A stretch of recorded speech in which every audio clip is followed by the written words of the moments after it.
20대 여성이 퇴근길에 횡단보도를 건너다 승합차에 치여 숨졌습니다.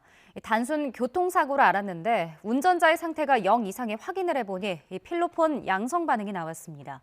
구속된 50대 운전자는 재판을 앞두고 있는데요. 정작 약물에 의한 위험운전 혐의는 빠졌다고 합니다. 왜 이런 상황이 됐는지 지환 기자가 단독 보도합니다.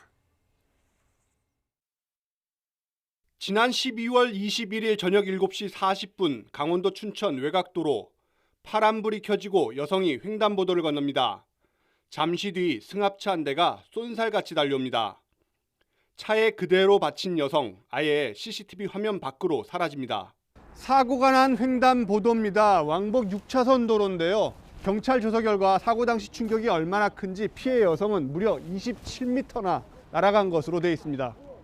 그분은 여기 쓰러져서 그냥 미동도 없었어요. 그냥 그대로 누워 계셨고 그 다음에 이제 구급차 와가지고 심폐소생술을 했는데도 이제 퇴근길 버스를 타려고 횡단보도를 건너던 27살 임모 씨. 사고 충격에 중증 뇌 손상, 곧바로 숨을 거뒀습니다. 차를 몬 가해자는 53살 장모 씨. 운전업 종사자였는데 무면허 운전이었고 휴대전화를 보다 사고를 냈다고 진술했습니다. 하지만 사고 현장서부터 경찰 조사를 받을 때까지 장 씨 상태가 0 이상했습니다. 그 음주 수치는 안 나오는데 그 술 취한 행동, 뭐 소리를 지른다든지 좀 이상한 행동을 하는 거예요. 그 이상한 행동을 하면서 자꾸 졸고.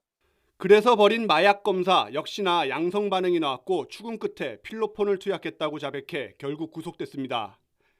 하지만 재판을 앞두고 이번엔 혐의가 논란이 되고 있습니다. 통상 필로폰 같은 마약이나 약물에 취해 운전하면 특가법상 위험운전 혐의가 적용됩니다. 하지만 장 씨의 경우 약물에 의한 위험운전 혐의는 빠졌습니다. 투약 시점 때문입니다.